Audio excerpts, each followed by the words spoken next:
Poetic beats. Poetic beats.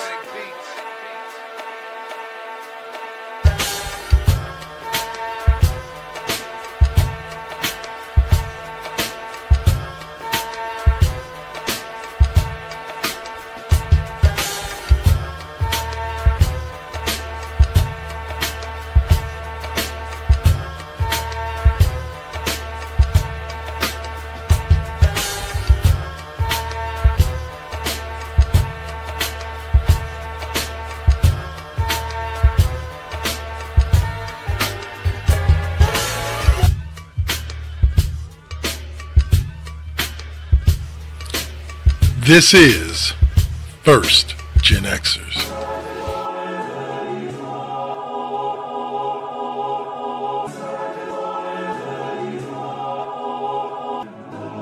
Poetic beats. Poetic beats.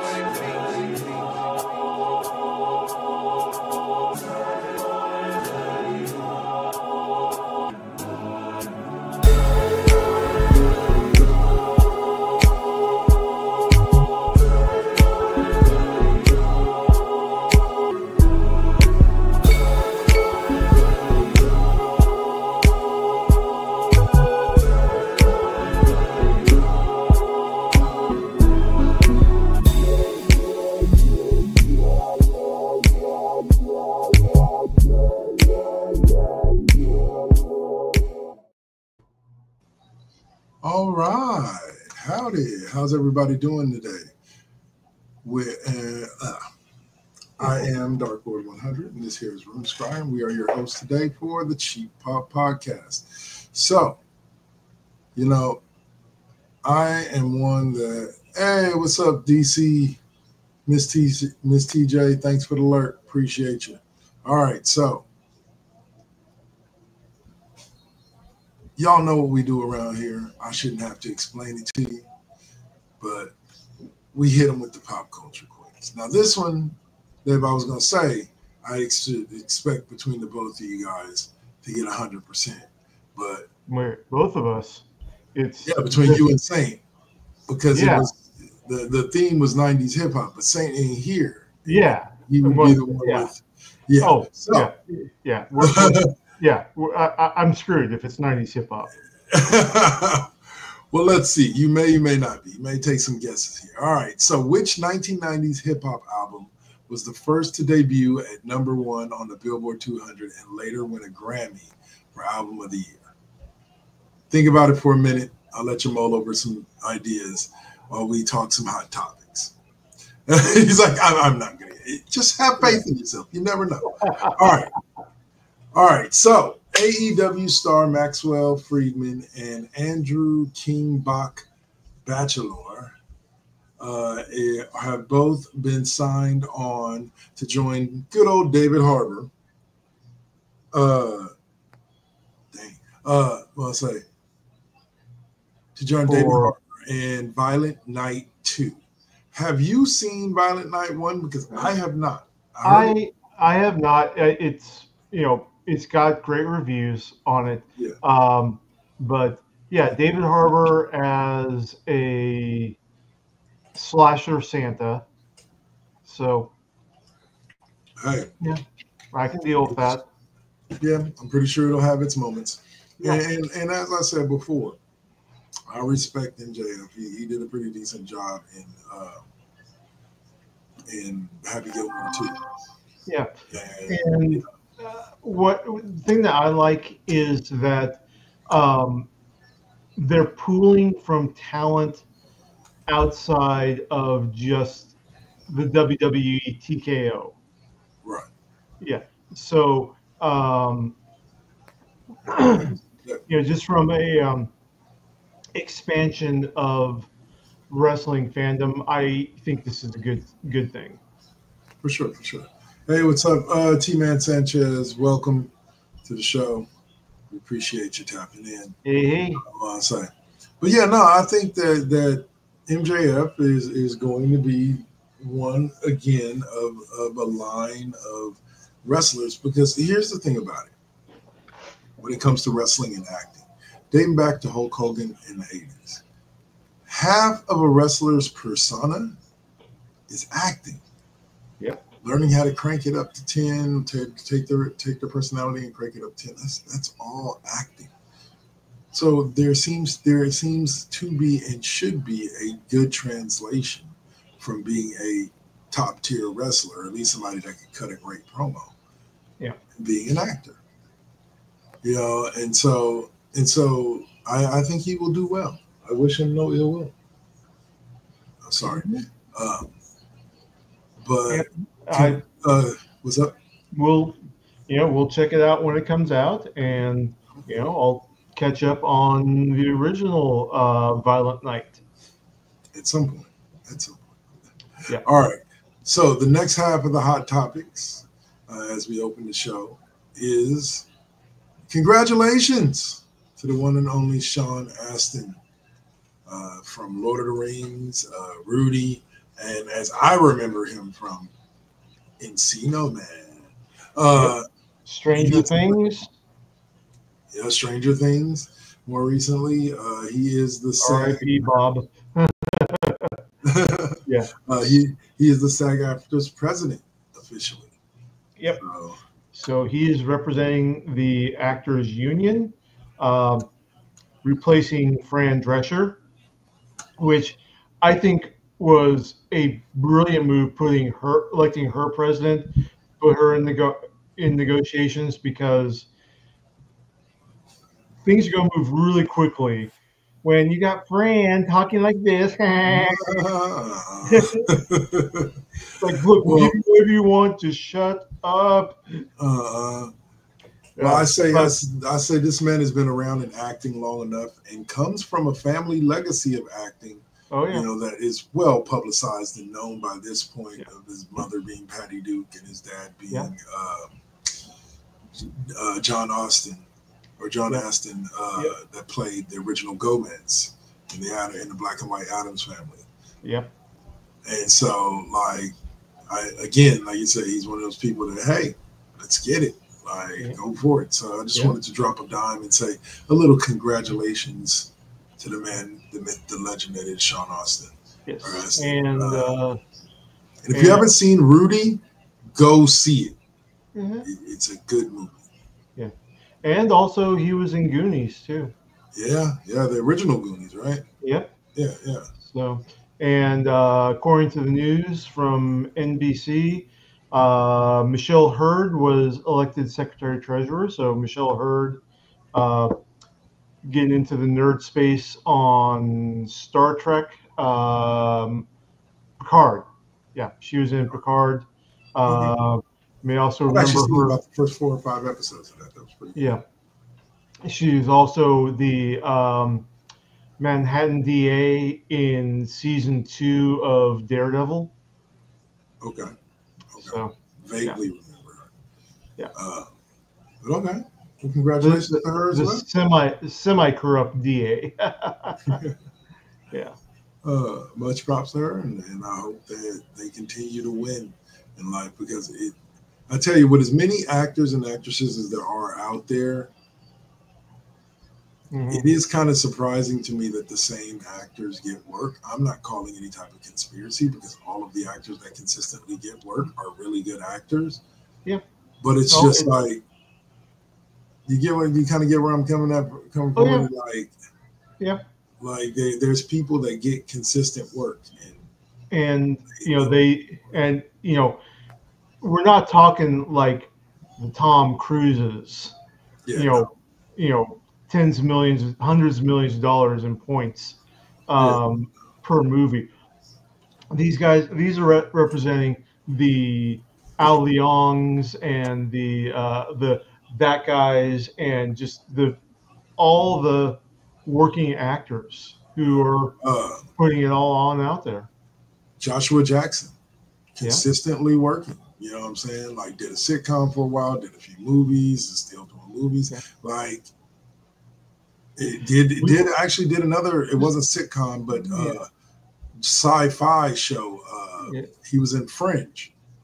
Yeah, played one of the main characters in Fringe. Yeah, like, we were just talking last week about how the little kid from Family Matters has been working constantly at on a soap opera for the past 40 years. Yeah.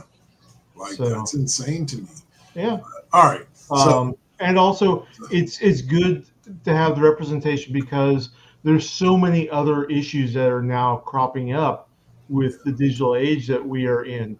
Rights for voice actors, rights for video game voice actors, AI representation, both visually and auditory and through sound. So, okay. Well, there you yeah. go.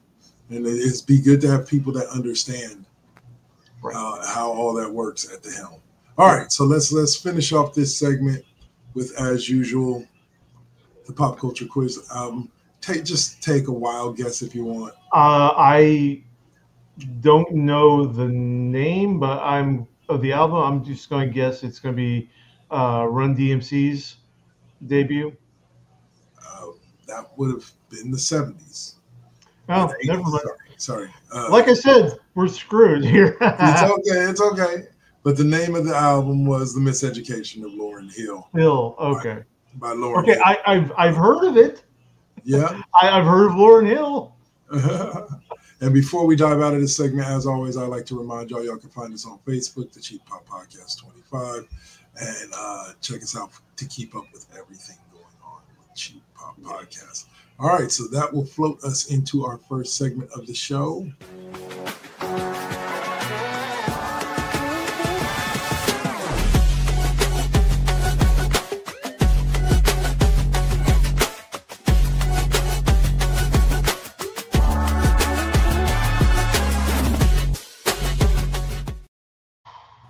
All right, so we are back for some Pop Culture Corner. And that quiz that I believe Dave can get at least one of these, at least one. Let's start with the Pop Culture quiz. All right.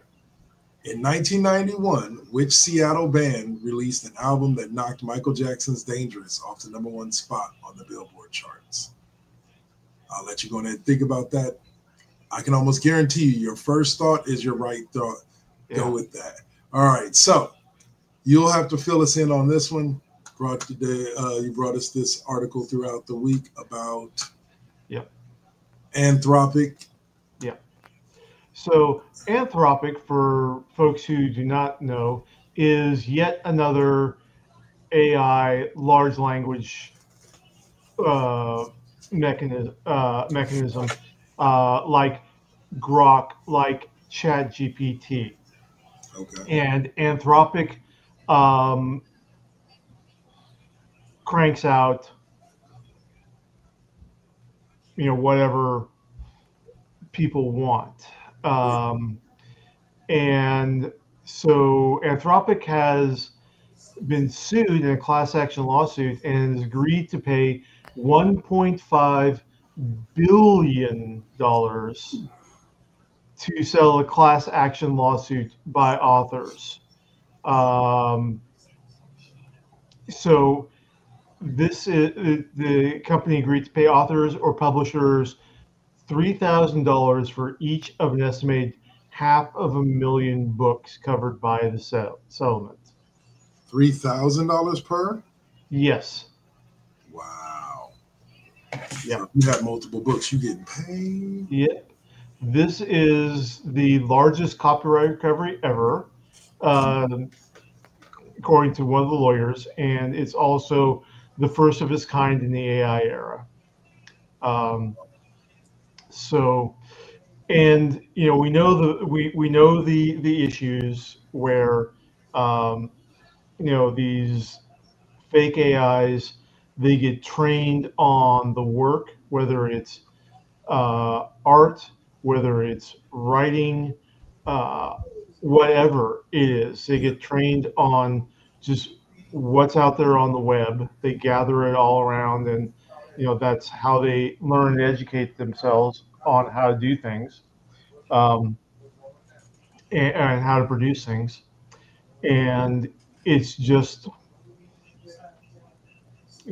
I like it. Mm-hmm.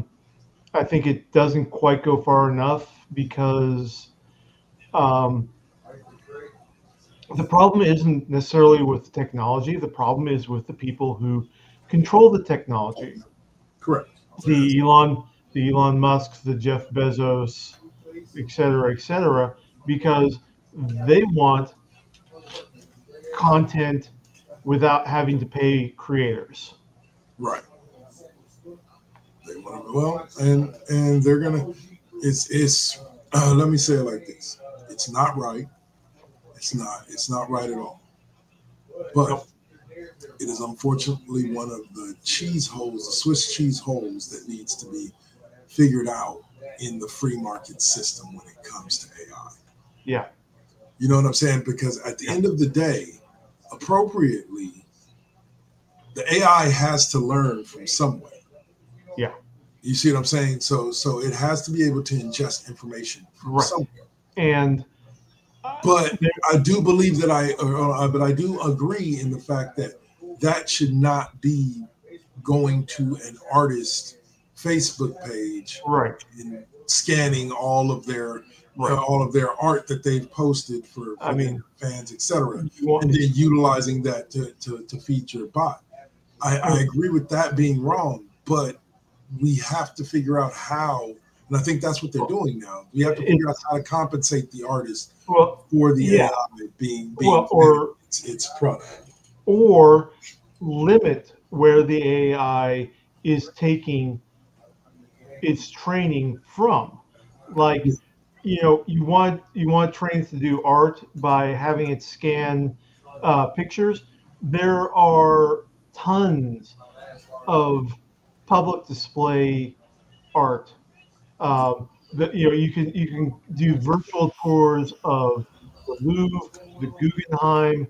You can train them all on those works. You want to train them on works of fiction for writing. You got Project Gutenberg that has public public domain works for free to download and use. Just go there. Well, yes, and I agree. And and I think that the best thing is the default on social media needs to be opt out. Opt out of AI training needs to be the default setting on Facebook, on everywhere. Opt in needs to be a conscious choice with some benefit for the creators. And I can agree with that. I can see where you're coming from with that. Like they should, that's what I'm saying. Like, and it should be a submission thing. If you don't, it shouldn't be a searching the internet thing. It should be a submission thing. Like the AI works from the knowledge base that is given to it. As artists and or writers submit their items for usage with this, they can choose to or not to.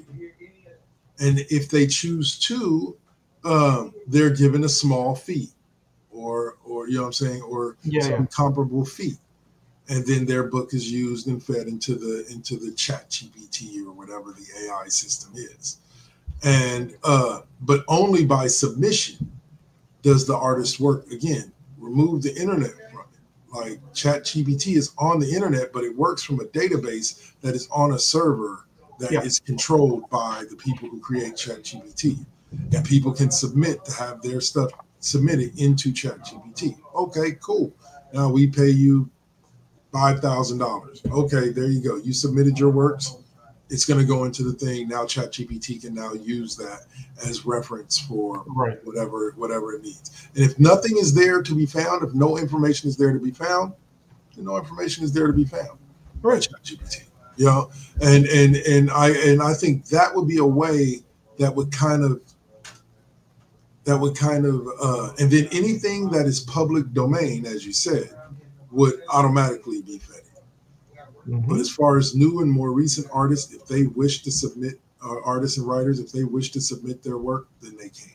But if they don't want to, they don't reach out and find it. They don't reach out and grab it. They don't reach out and use it for any reason. And I think that's where we're going to come to. It's going to be a happy middle ground where they're going to still be able to do ChatGPT and everything, but everything that's not public domain has to be purchased from the original creator. You know, and of course they're assholes, so they'll find some loophole in that as well. Yeah. All right. So, what's up? Nothing. Just agreeing with you. Yeah. The next subject up is Highlander. Mm-hmm. There can be only one. It's a disappointing update as the guy that was supposed to be the one, Henry Cavill, gets injured during training. Yep. I don't think he'll be out for long, according to the article. Yep. But it's just going to push back. Yep. And this is a reboot with John Wick director Chad Stahelski is directing the reboot. With Russell Crowe, Karen Gillan, Jimon Honsu, Dave Bautista. Yep. Batista is going to be, Batista is going to be playing Kurgan. Russell Crowe is going to be playing Ramirez. And with a deep dive to the original, Jimon Honsu is going to be playing Castamir, the African immortal that Kurgan kills before the final showdown with McLeod. Nice. Yep. So who? Okay, so I know Duncan was on the TV show, but who was Duncan to Connor? Cousins. Same clan, different century, which is a direct line from the TV show, from the pilot. Got you. Yeah. Okay. Well, you know what, man? It sucks that it's going to be pushed back, but hopefully the movie still ends up coming out. It's been so long since I've seen anything Highlander. Mm-hmm. I think I'm getting kind of juiced for this. Like this is something that I think I want to see. But that is the bad news for Amazon. On the good news, apparently Fallout Season 3 production is going to be starting possibly before the end of the year. So we'll keep an eye out on that. Okay. All right. So we will look at next up. We add another list to the list of deaths that we've had so far this year. Here is the deep pop culture dive. Yes. I'll say the number of deaths this year of celebrities has been insane. Yeah. Next up, Polly Holiday, who played Flo on Alice with the Kiss My Grits catchphrase, passed away at 88. Yep.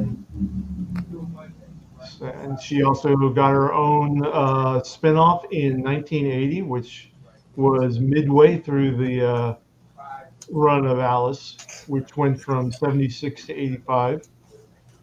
So yeah, she was really popular. She was iconic. I remember that Kiss My Grits being everywhere when I was a kid. The Kiss My Grits and that Beehive. Yep. Well, I'll say, what's up, elect lady SHSM? Thank you for tapping in. We appreciate your comment. All right, but so another one lost, like so many. We lost this year alone, and in the last few years. I had a friend of mine say to me, I feel like my childhood is slowly dying in front of me. And it's like, to an extent, it is. Everybody that you remember watching on TV and seeing and this and that. In their 80s and 90s now. And I'm going to lose it when Eddie Murphy go, man. I'm going to lose it. But, so Polly Holiday earned 4 Golden Globe nominations and one in 1980 for Alice, as well as 4 Emmy Award nominations, 3 for Alice, 1 for Flo. Did you hear about? Let me look this up. Hold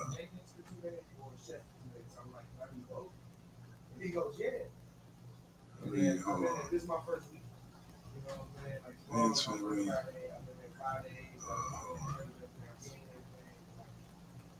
I saw an article the other day that said the Wayans family was being honored as a whole, I believe, by the NAACP. Yeah, I think I saw that too. Yeah, they were inducted into the NAACP Image Awards Hall of Fame February of this year. That's the whole family. Sean, Keenan, and they deserve it. They've had such an impact. Even Marlon? Even Marlon. Even Marlon has had an impact. I'm not going to clown on Marlon Wayans. So, yeah.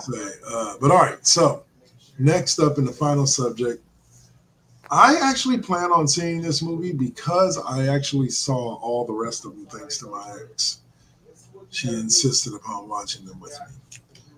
The Conjuring movies. Yep. Last Rites, I'll probably wait till it comes on streaming. But Last Rites is doing well as far as for horror movies in the theater right now. This particular movie series has a very, very big following. Mm-hmm. It is one of the current main franchises in horror, but debuted with $83 million domestically, making it the third highest domestic opener for a horror movie behind It and It Chapter 2. Wow. Still look at Stephen King dominating the horror charts. Oh, yeah. And he's not done because The Long Walk is doing okay. Yeah. So, yeah. But the weekend box office, that was last weekend's box office for the this weekend box office, Demon Slayer Kimetsu no Yaiba Infinity Castle is number 1 with 60 million.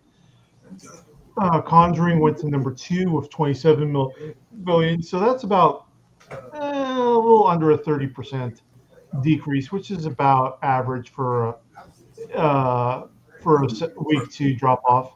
Right. Downton Abbey grand finale number 3 at 19 million, and The Long Walk is number 4 with 12 million.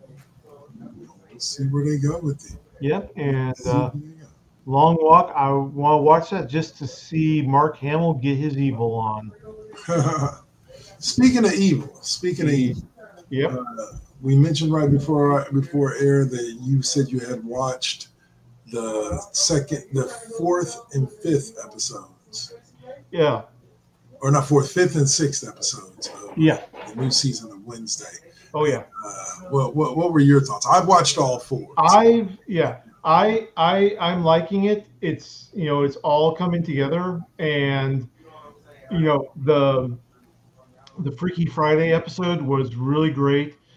Jen Ortega and Emma Meyer they got to show off their acting chops by reversing roles in that. Yes. And it was really great to watch the ladies pull that off. And we find out that yes, Wednesday literally is addicted, is allergic to color. Yes. Because Enid just starts putting on all the stuff from her wardrobe, all this color stuff, and then she's breaking into a literal hives and rash. I mean, I was just gonna mention that as like the best part of the episode. I was just like, she actually found out that she literally is allergic to color. Like she doesn't wear black and white because she wants to. Well, she does want to. Yeah. Oh man. But I mean, it's great. We're getting friendships and family stuff sort of repaired. The Dia de los Muertos episode is still absolutely fantastic because Gomez just low key.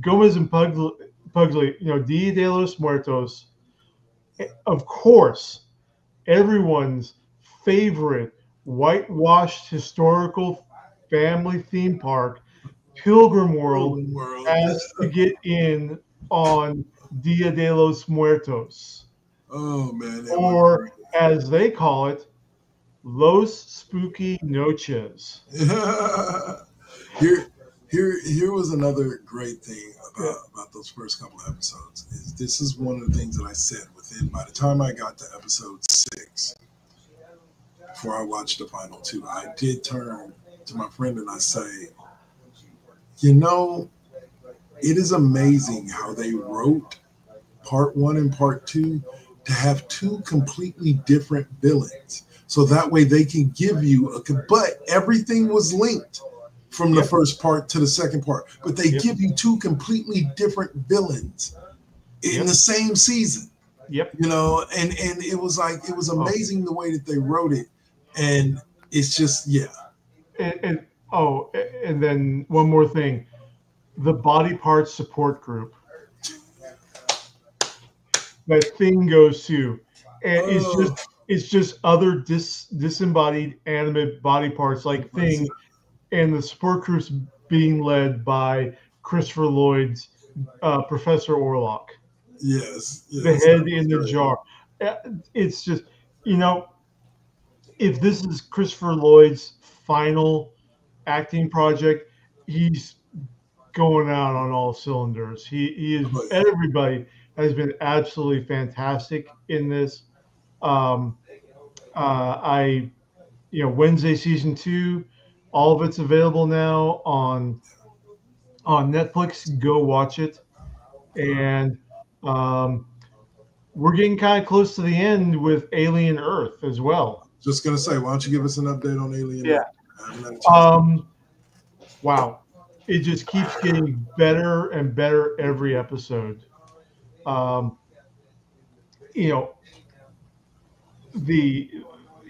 have a master class in how to write a sympathetic villain in there, where you've got the chief security officer of the Maginot, the ship that crashes in to Earth,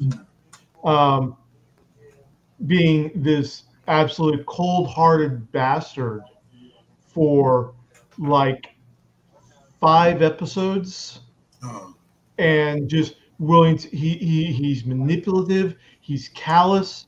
He lets all of his crewmates die because somebody sabotaged the ship, and the priority of the mission is get these samples safe to Earth. It's like, okay, some of y'all gotta die. I'm cool with that. Mother would lock all the doors and hatches, and I'm good. Yeah. Really? Yeah.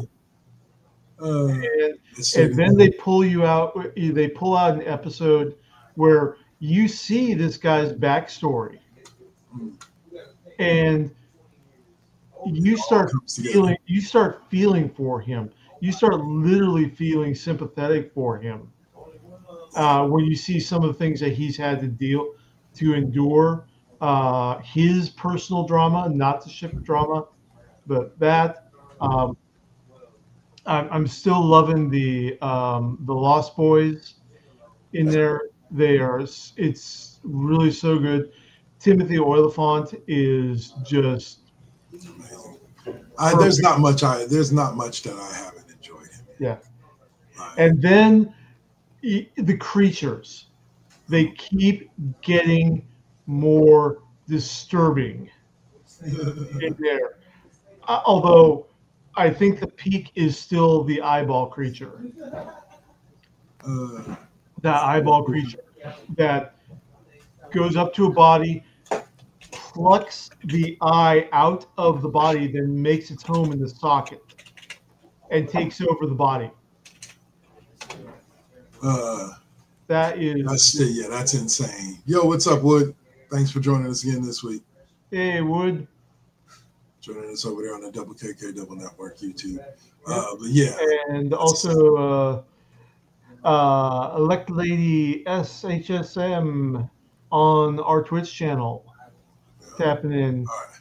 Hey. All right. Oh, yeah. Oh, Halo. I want to say. All right. So let's get it with this pop culture quiz question. I have a feeling you might either come close or get this one. Let's see.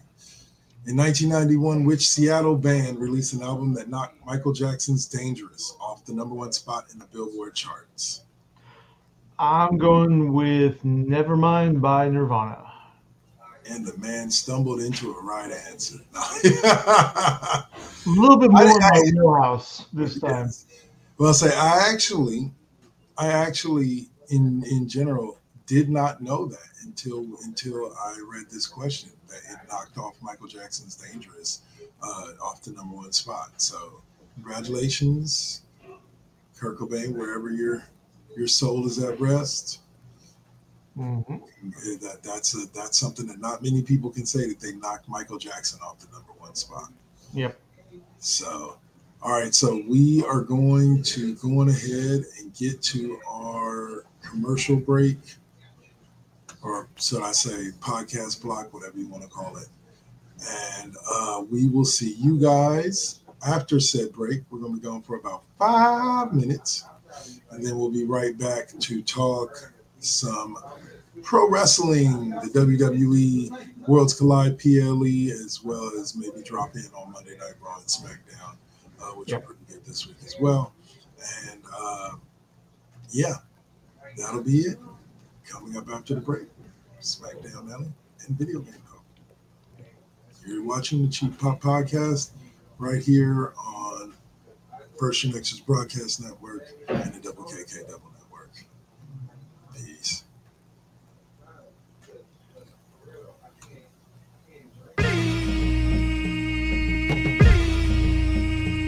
This is now versus then. This is now versus then.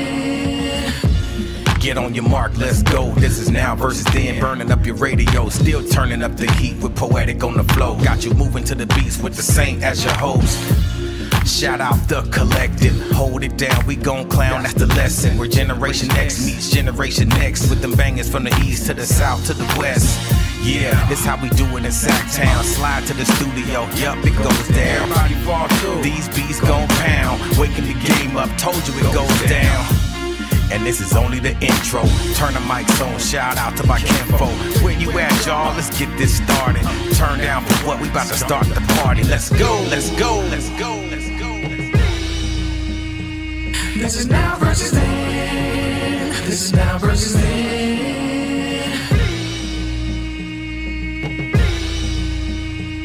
This is now versus then. This is now versus then.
Make it do something, no balls for me, cause I'm a loose cannon. I get to choose, camera switch it up, look up a new banner, keep smoking on that banner.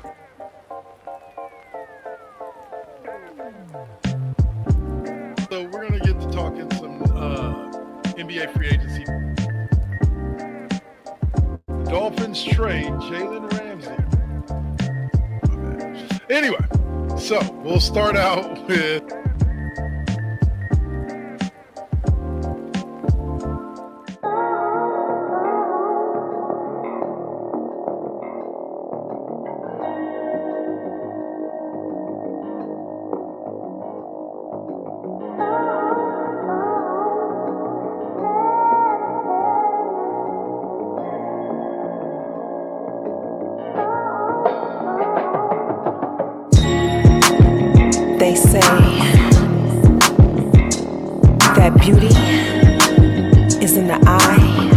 the beholder. But the definition of beauty is distorted. Yeah, come on. Searching for yourself, so insecure about the way you look, so you go to Miami. You can't find the love within yourself.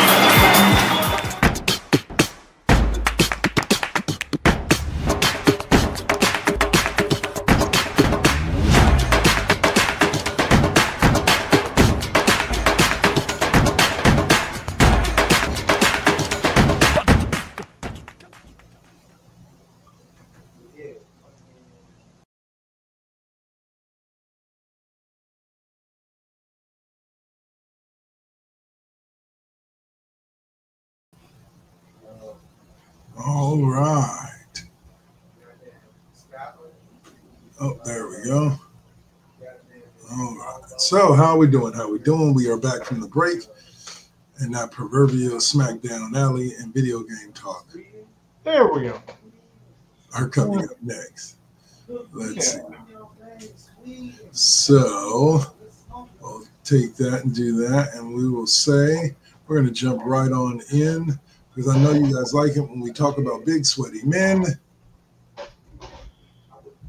And that is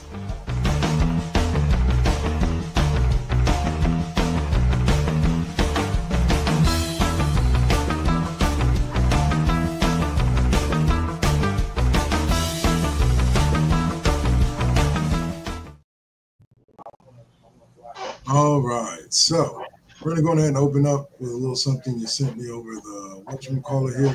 Facebook, This yeah. is So Xavier Woods,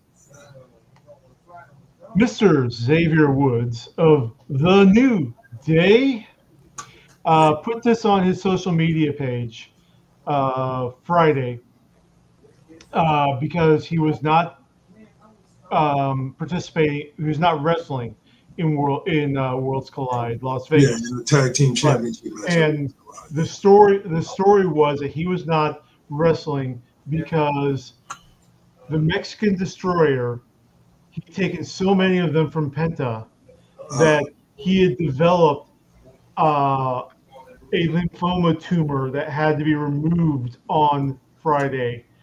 Yeah. And then he flew out, he had that removed, flew out to Vegas to be there with his boys, The New Day.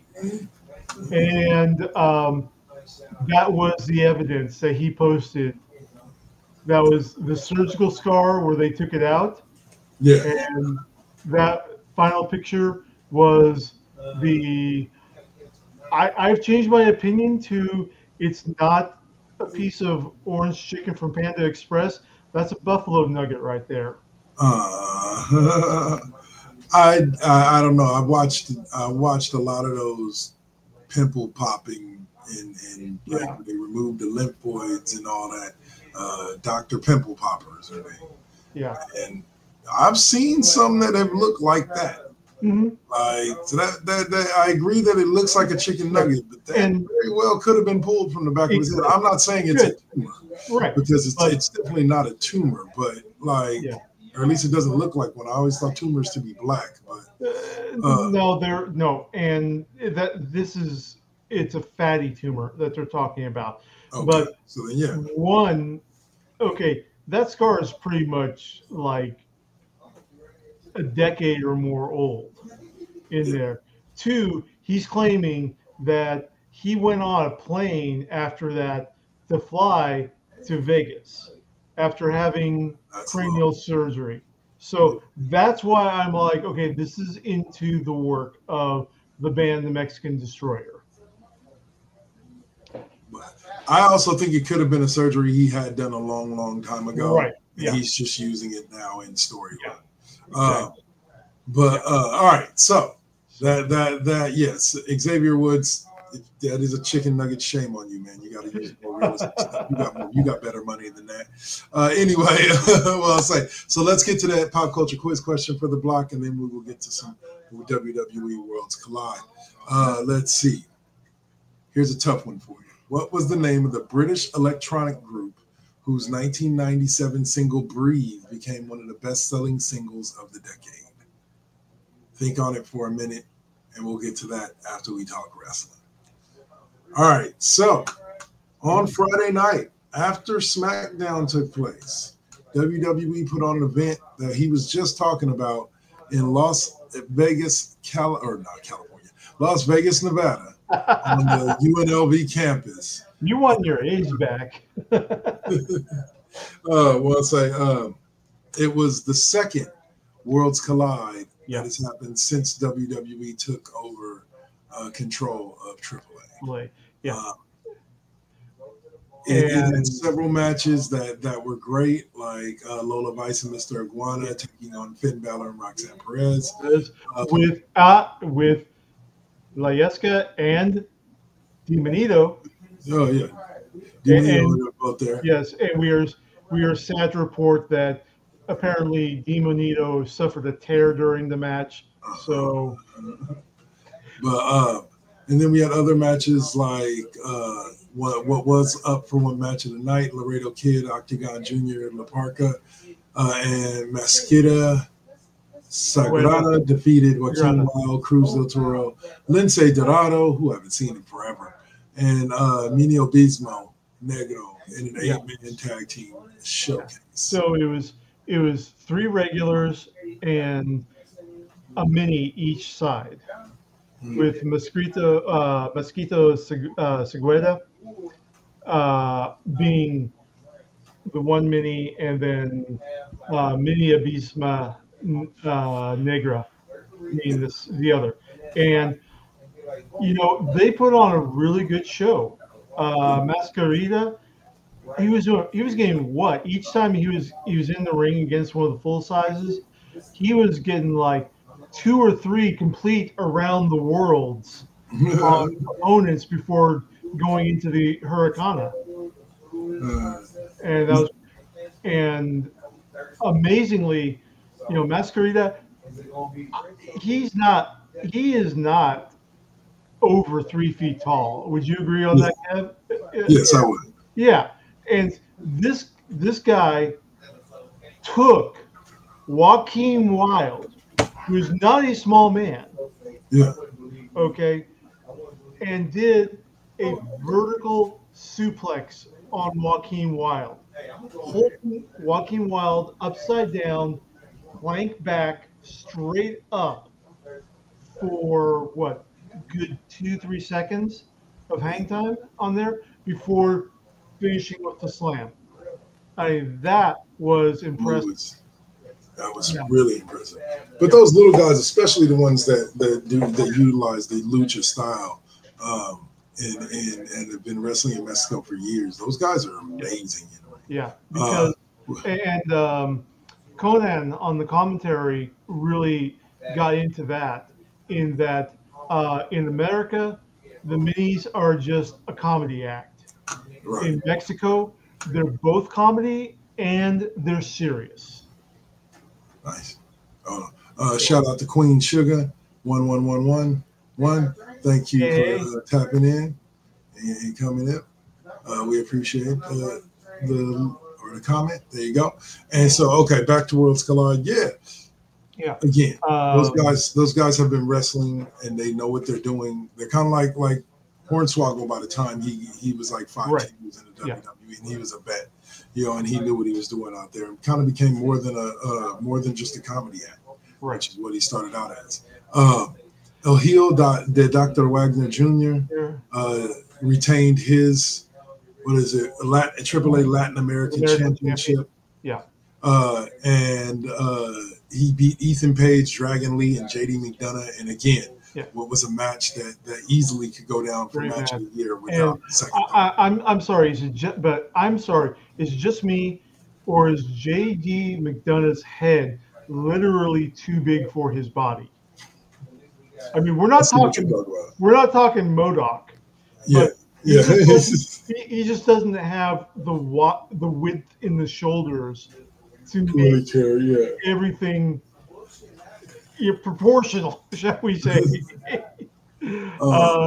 But yeah, and speaking of JD McDonough's enormous head, Ethan Page got that head direct to the lower bits. Yeah. Pow! And sit down. Yeah. Yeah. All ego got all his ego shook out of him with that one. Yeah. I'll say. That was all good. Then we moved on to the match that was really good. Grayson Waller and Kofi Kingston. They yes, defending Pagano and Psycho Clown. Pagano and Psycho Clown, really great. Grayson Waller put in some good chops, good moves in there. Xavier Woods was patrolling the rim and providing interference. And up until Psycho Clown ripped off his mask. Psycho Clown was behind. Xavier Woods was up on the apron, back to the ring. Psycho Clown comes up behind him and rips off the latex to reveal the extra detail mask underneath. And then Xavier Woods turns around and runs off. Runs straight up the ramp. Gone. I guess they're doing that. Xavier has fear of clowns. They're developing that into their. They mentioned it right before the match. Grayson Waller did during the pre-match interview. Yeah. But now, before we get to the ending to that match, though, where our boys Psycho Clown and Pagano were getting about to do the victory speech, and then comes in the Wyatt Six, and it turned into a 4-on-2 in the ring, and the Wyatt Six in the end were holding up not just their tag team championships, but the AAA tag team championships. So they're going for that. I'm getting what I wanted to see after the first Worlds Collide, which is the Wyatt Six versus Psycho Clown, Pagano, and the rest of the Psycho Circus, because there's 4 more Psycho Clown characters in AAA. We'll see if they use them. Yeah, that would be all in one universe. Massive. To me, one of the 2 matches that I put up there as far as that impressed the hell out of me, not 2 matches, but the one match is a one-on-one match between Natalya and Fabi Apache. Yeah, that match was amazing. Those 2 went at it, and when I say it went at it, I mean in a good technical wrestling, fun storytelling type manner. Yep, and they were they ended their match with what literally 4 roll-throughs in a row, chained in a row, which is really lucha, where they have these chained exchanges, rolls, switches planned in there. But it was 4 roll-throughs, each with its own pinning potential. But Natalya eventually won, and they're developing good heat between Natalya and Fabi Apache. Now, we haven't seen her natty gear in WWE yet. And she explained it right before the match. She said in WWE she is Natalya, in AAA and in this match she is Natty. And they are 2 different people. Natty's the badass, and Natalya is the nurturer and the teacher. Yeah. The one that's grooming. I thought she was just talking about the different mindsets that she gets into, not as speaking of them as different characters. Well, I don't know if she's speaking of different characters, but I know that even with the different mindsets, she did say within WWE, I am Natalya. So I think that she's trying to separate the 2 characters, because who the hell were the 4 guys that came walking out with her?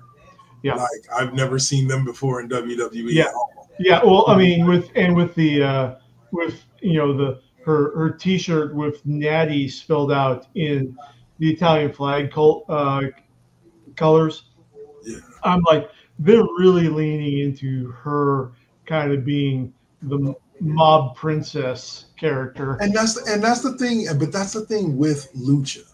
The one thing I love about Lucha storytelling is that with Lucha, there's a clear good guy, there's a clear bad guy. Yeah. And even though you know that the good guy's most likely going to win, not all the time, but most likely going to win, it's still an enjoyable match to watch the path to which he takes to get there. And that is something that Lucha has had like an advantage to American wrestling storytelling, to me, is that they seem to tell a lot better stories. Yeah. And they lean into things like nationality, etc., in different ways than they do in WWE and AEW and all that. You know, but okay, so that leaves us with our main event that left me highly disappointed and utterly upset. Made me want to throw my remote at the TV and realize that this boy has me feeling feelings that I shouldn't feel. And that boy is Dominic Mysterio, who at this Worlds Collide became the new AAA Mega Champion. Yep. Took it off of Hijo de Vikingo with a little help from El Grande Americano. Yeah, both. You mean Ludwig? Anyway. Oh, and to that effect, we have photo evidence of Ludwig Kaiser standing next to El Grande Americano. And they look about the same height. Anyway. Oh no. It was Ludwig standing next to Chad Gable, Grande Americano. All right. You can tell because they each have different uniforms, different masks. The way that they stand is even a little bit different. Here's the thing about it. So El Grande Americano, it gets to the close of the match. Who was it? Judgment Day came out and was beaten on by Kingo. And they opened up Worlds Collide with the Judgment Day, with Finn just kind of telling Dom, it's like, well, you're on your own, buddy. Oh, and this is where I have to call WWE out on things. You know, I am an equal opportunity call outer. I have to call out WWE on something. They literally showed the exact same promo segment with Dom and Rey Mysterio and then Finn Balor walking up on SmackDown right before, like literally a half hour before SmackDown ended. And then again to open up Worlds Collide. And I was like, that's the exact same segment. Now Finn's going to walk up. He's going to tell him to go out there alone. And then Finn's going to take the announcer or going to take the interview person with him. Why? I don't know. Why Finn just walked up and took the person that was interviewing Dom is beyond me. Finn was just like, okay. And go out there alone. All right. Also, before event, we get the stakes raised in the competition between Daddy Dom and Dirty Dom, or Daddy Mysterio, Daddy Ray. Dom basically bet Ray or told Ray that he was going to win, and when he won, Ray had to come out and put the belt around his waist. Yeah. So,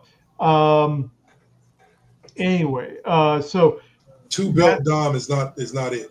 Yeah. Two belt Dom is not it. We had Judgment Day coming out to interfere. Yeah. Then we had Rey Mysterio and Dragon Lee come out to pounce on Judgment Day, and Ray with the chair laying metal to back. Oh, not just Ray. That shot that Dragon Lee gave to, I think, Finn was that hurt. So it chases Judgment Day out. Right. And then who was it? Vikingo gets the upper hand on Dom.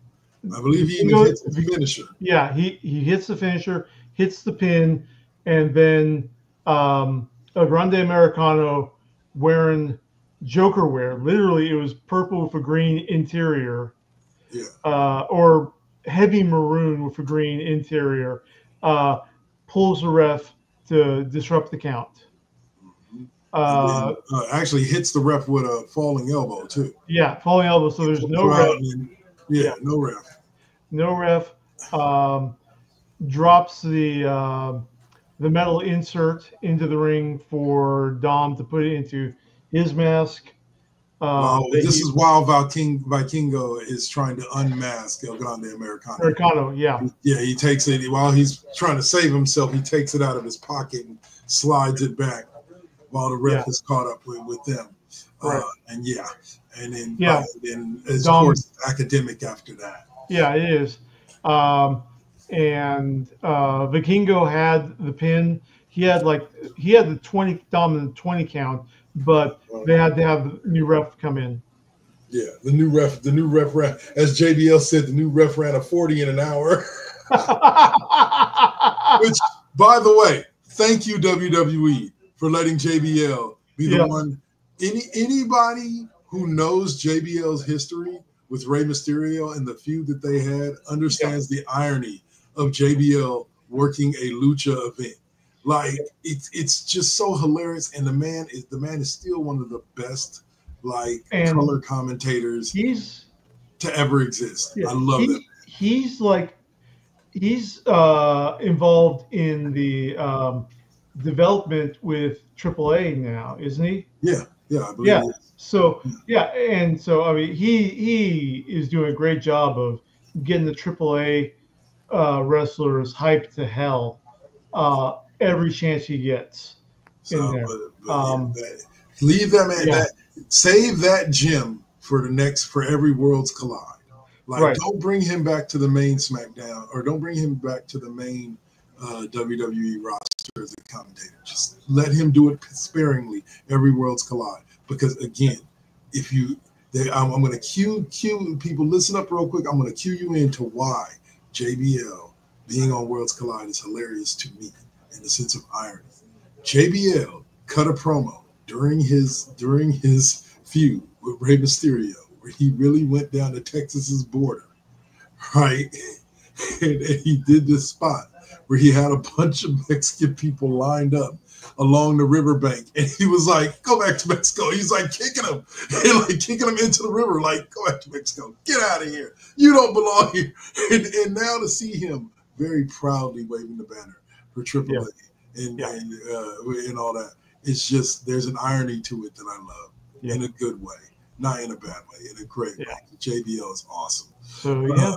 So Dirty Dom is now 2-belt Dom, and Ray did his duty, put the belt around him. Now,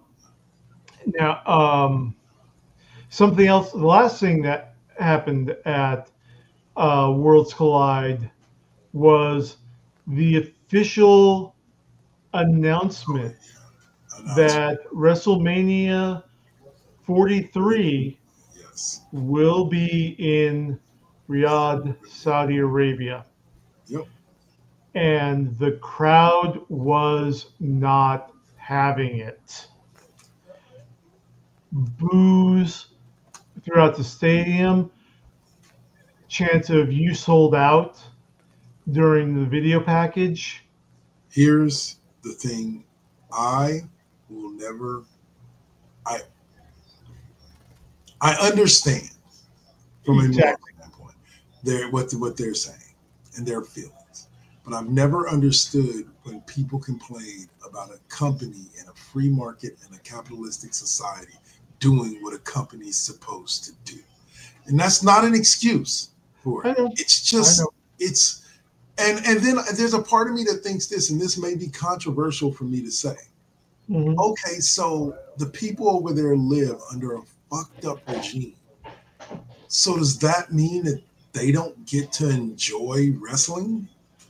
I'm not saying that this is what you're saying. I'm just saying these are the questions that pop up in my head when we think about that. I get it. I get why it's no, I would never want to live under something like that. Right. Participate in anything like that. But I mean, I know I can't fault the company for wanting to make money. Right. the counterpoint, though, is I know you remember Artists Against Apartheid and Ain't Gonna Play Sun City. Yeah. Okay. Right. That was a huge group of artists making their decision to not take money from and normalize an evil government, Right. an oppressive government. And so I understand. I mean, I understand both sides of this Exactly. right now. And it's not an easy decision. It's not a great decision either. And here's the thing. Here's the thing for me. When I watch, and yeah, I'm gonna watch. When I watch, it will not be to support WWE. It will be to support Rhea Ripley, to support, you know what I'm saying? Like those guys, they have a choice, but yet they don't really have a choice. They have a family to feed. Yeah. You know what I'm saying? So they got to do what they got to do. So I'm going to support them. And so I get people's problem with it. And in no way am I saying nobody should have an issue with it. I understand the issue. And I agree wholeheartedly.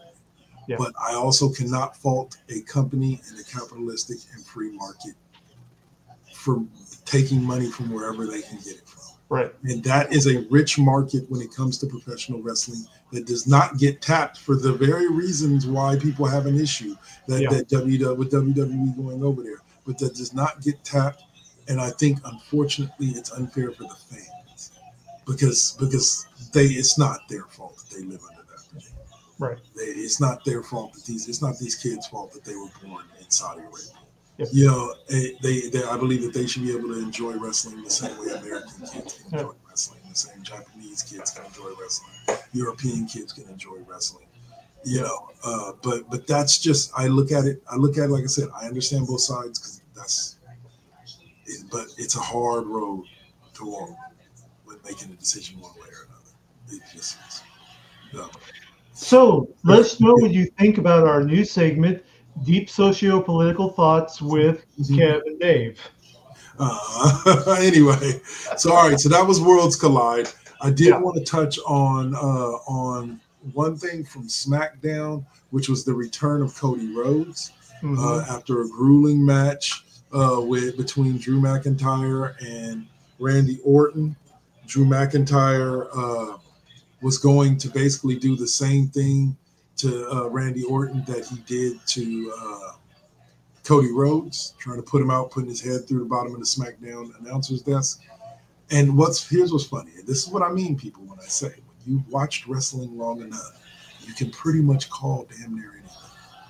As soon as Drew hit him with the second Claymore and Randy rolled out the ring, and they went to a camera shot where they were over Randy's back, not immediately over Randy's back, but it was over Randy's back, and Drew rolled out in the same position that he was when he hit Cody with the Claymore into the announcing desk. And I went, Cody Rhodes is returning right now. Literally, verbatim, that's what I said. What happened? Drew sets up to hit him with the Claymore. Cody Rhodes music hits.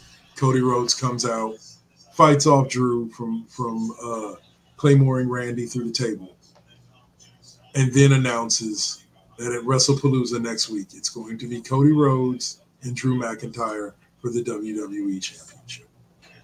So I thought that was pretty cool the way they set it up, even though I read it from minute one.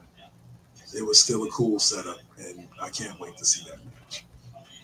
This card is really rounding out to a good one. So yeah. Okay. So we will see what's the effects of Worlds Collide and other stuff is on tomorrow night. Well, actually, yes and no. Yes, because Dom is on there.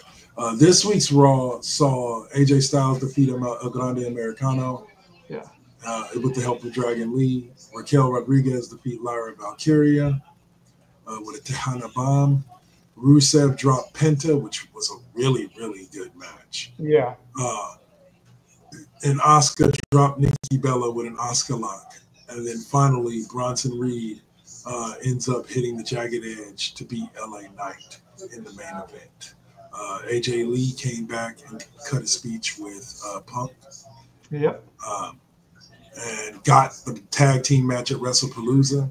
Yep. As she taunted Seth and what was Becky. A great segment. Yeah. Becky, love your acting, honey. Keep it up. Practice, okay. Yeah. And then AJ Lee, her kind of standing in front of Seth Rollins, like, you gonna give me the match? Mm-hmm. You gonna give me the match? Yeah, and she basically taunts Seth into agreeing to the match, which sets Becky off. Yes. And because for some odd reason, Becky didn't want the tag team match. Yeah. And it was announced, but it was canceled, that they're going to sign maybe next week, this week, tomorrow, the contract for Io Sky and Stephanie Becker at WrestlePalooza for the Women's World Championship that belong to Proceed with Caution, Naomi. Yep. So, okay. So that will wrap it up. What's up? So, two things. First of all, on the comedic note, I am just waiting for R-Truth to meet the upcoming Baby Uso, and start calling it Lil Jimmy, regardless of his gender. Did you see R-Truth get laid out by Brock Lesnar on SmackDown this week? No, I heard about it. I also heard that Brock split his drawers. Yeah. Picking up R-Truth and Yeah.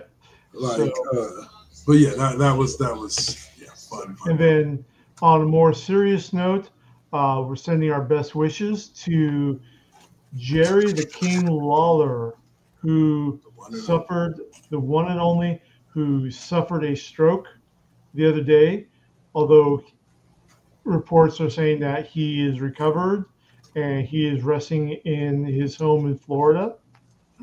So that's good, but King, I hope you get better, man. Bro. Yeah. All right, so now back to the pop culture quiz. Before we move on to Tech Tinker's favorite part of the show, even though he's not here with us, I'll still mention it anyway. Video games. We got a lot to talk about there. What was the name of the British electronic group whose 1997 single "Breathe" became the best-selling single of the one of the best-selling singles of the decade?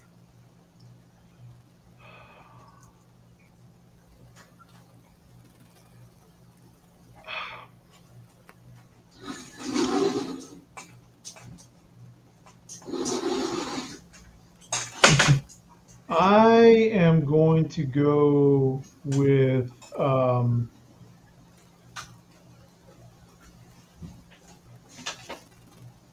Daft Punk. Unfortunately, wah, wah, wah. Yeah. No, it is The Prodigy.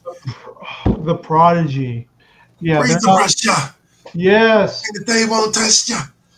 I can sing. Love that song. I just don't think of them as electronic. Right. I mean, when you say electronic, I'm thinking, Daft Punk, Orbital, the Eurythmics. But by virtue of how they made the music in their music, they were electronic. But all right, so that will take us out of SmackDown Alley. We'll hang a right.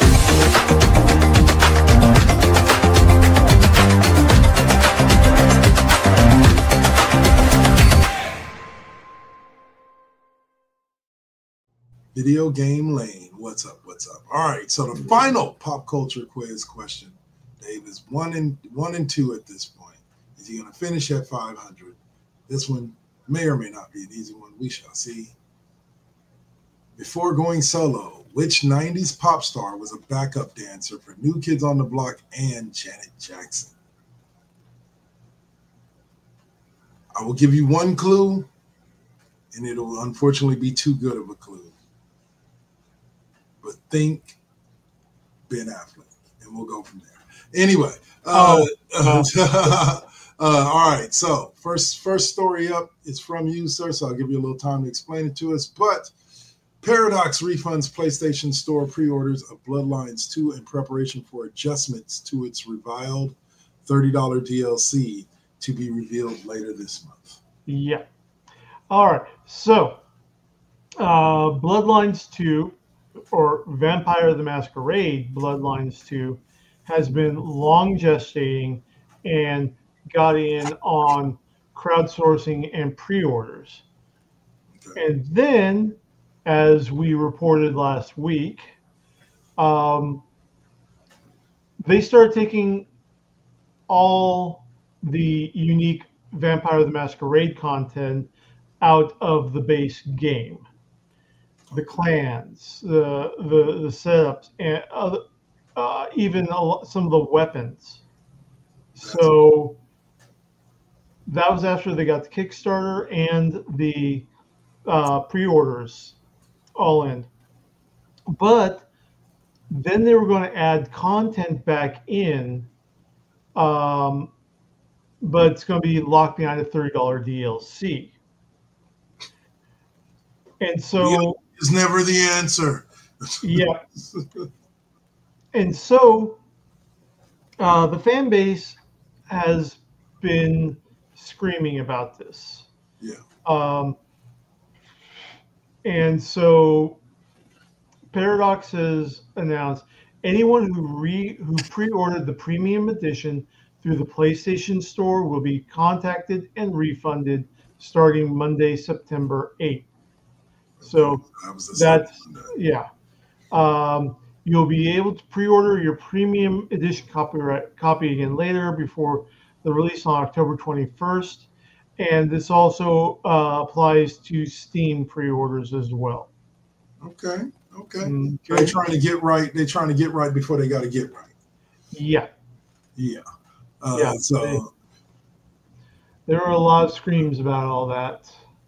I didn't get Bloodlines 2. I had a different version of that. Well, no, this is Bloodlines 2 that's going to be coming out. Right. No. I'm saying I didn't play Bloodlines 1. I played a different version of the gotcha. That's correct. Because I was a huge fan of the tabletop game.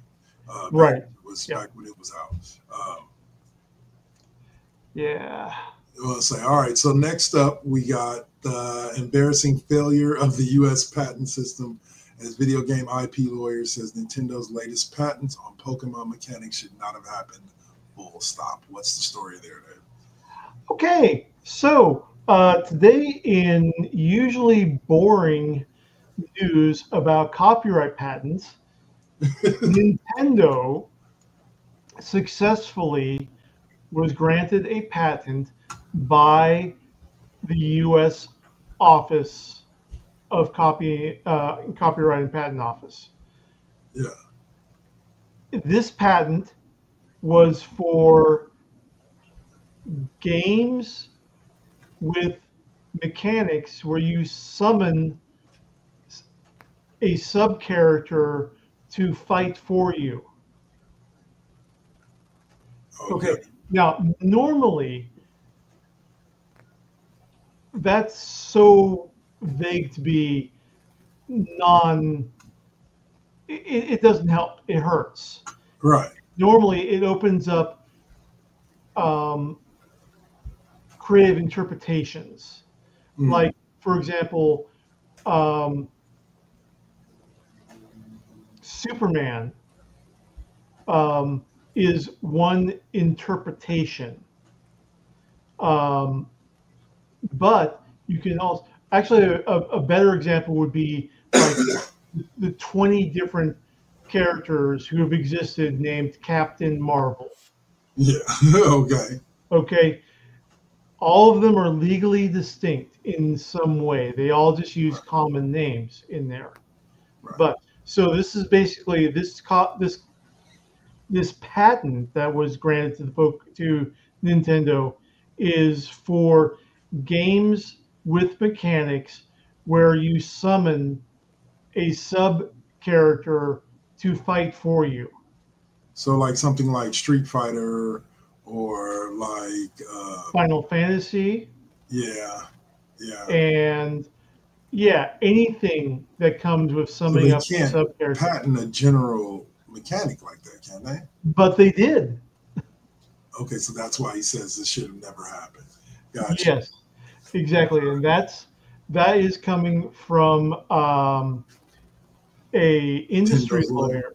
lawyer. No, an industry industry. lawyer. I'm getting to that. Kirk Sigmund, who is a video game patent lawyer, and said that it was just overly vague in there.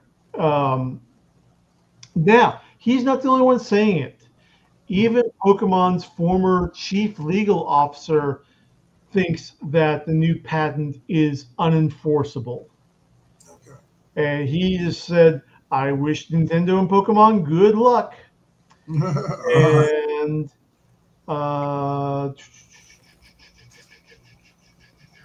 looking for the name.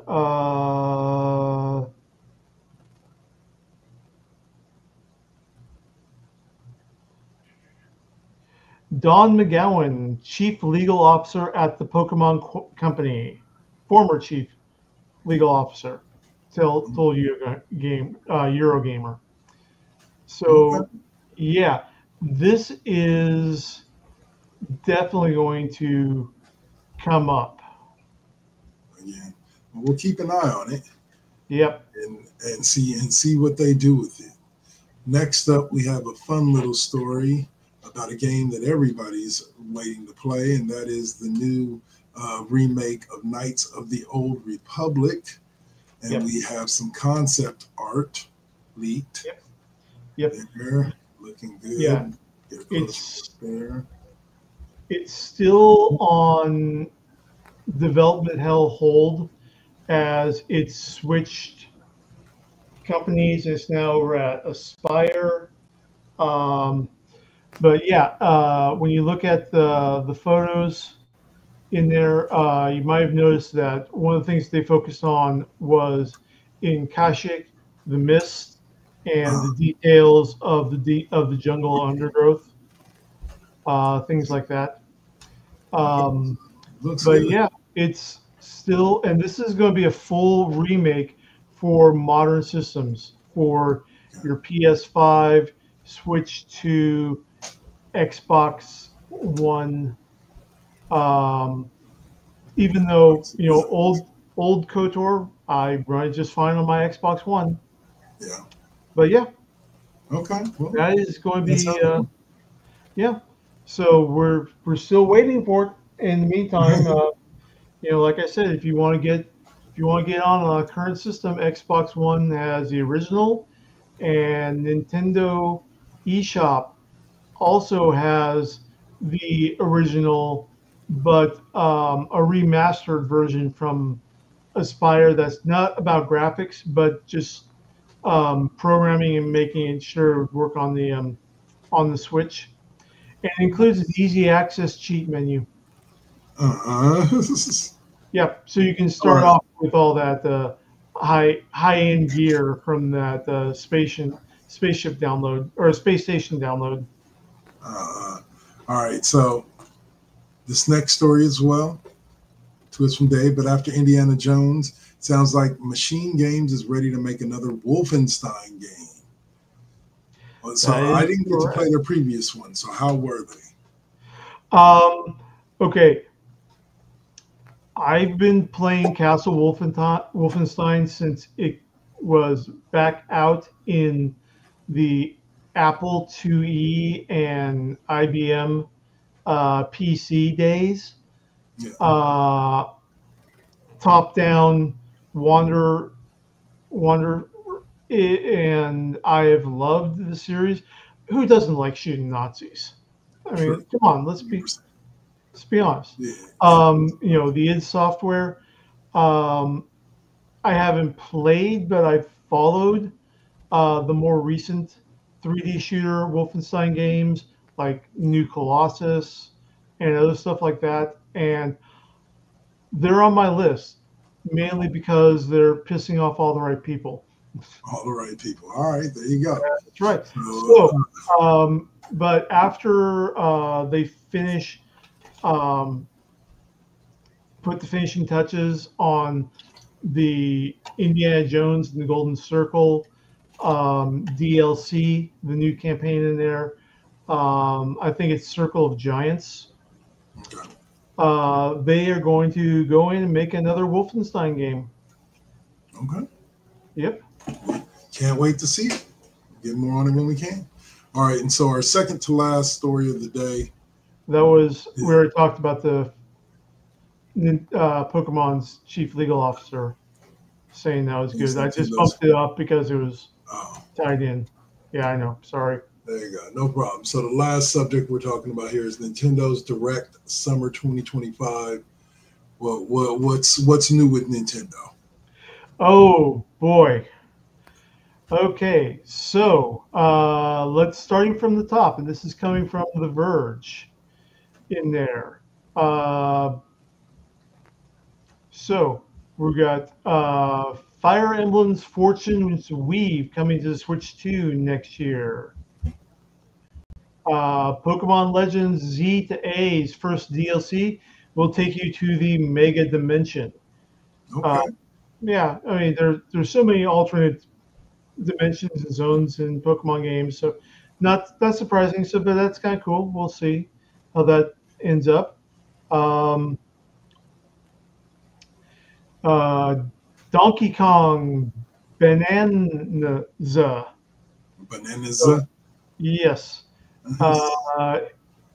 So that's a update. It's a paid update that launched a little later today, or later when the article came out. Switch 2 will get Resident Evil Requiem February 27th. Additionally, the previous 2 entries in the series are also being ported on the same day. Nice, so, you get all 3 on the same day. February 27th, folks. Yep. And because Pokemon just has to involve itself in every possible type of game, new Pokemon game announced, Pokemon Pokopia, which is basically Minecraft with Pokemon. Yep. Nice. Yep. All right. Okay. So that's some video game news there. You got anything else for us? Hades 2 coming this next year, September 2026. I gotta tell my daughter that she beat that game in about 6 weeks or so. Yep. So, and that's got that one. Metroid Prime 4 will be coming in December. They're still making Metroid Prime games? Yep. Metroid Prime 4 Beyond. Okay. Virtual Boy games coming to the Nintendo Switch Online. Okay. Okay. Sounds pretty good. Yep. Let's see. Hyrule Warriors Age of Imprisonment launching on Switch 2 November 6th. Nice. Let's Are these games going to be available on the Switch as well, or just the Switch 2? Probably just Switch 2. Okay. Boo, boo that man. Yeah, I know. Okay. Lots of new games going to be coming out in the spring for Nintendo. One of them being Tomodachi Life, Living the Dream, because we all want to go back to the age of Tomodachi. Tamagotchi. Yeah. I had one of them. It died. I was sad. Yep.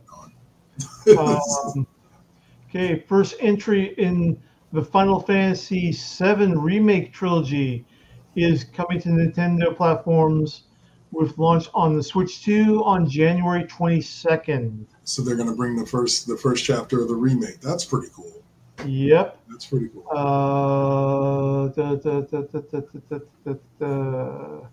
Another spring 2026 is going to be release is going to be the a physically what is this, a game or is it? Okay. Oh no, it's a toy. It's a talking flower from Super Mario Wonder. Nice. Okay. So it's a talking flower toy. And Super Mario Brothers Wonder is going to get a Switch 2 edition, which will be out in the spring. Yoshi and the Mysterious Books, new Yoshi platformer, next spring. Mario Tennis Fever, February 12th. And we got the trailer for the Super Mario Galaxy movie. Nice. With Jack Black coming back as Bowser. Mm-hmm. So that trailer's out. All right. All right. And there's more, but, you know, we're still running. Yeah, we're doing okay on time. Yeah, we're doing good on time. Yep. All right. So I think that's the last subject I had. Let's see. So we'll close out with the pop culture quiz as always. I think I gave you the perfect clue. Before going solo, which 90s pop star was a backup dancer for New Kids on the Block and Janet Jackson? Drum roll, please. Jennifer Lopez. That is correct. J-Lo, as she is known, or Jenny from the Block. As you give me the softball pitch. Well, you finished at 500, Dave. I'd say that's pretty good for not knowing much about 90s. Actually, it was 90s music was just the theme of it. Not necessarily 90s hip-hop, but 90s music. Yeah. All right. So that takes us to, let's get on the train and go to our final segment.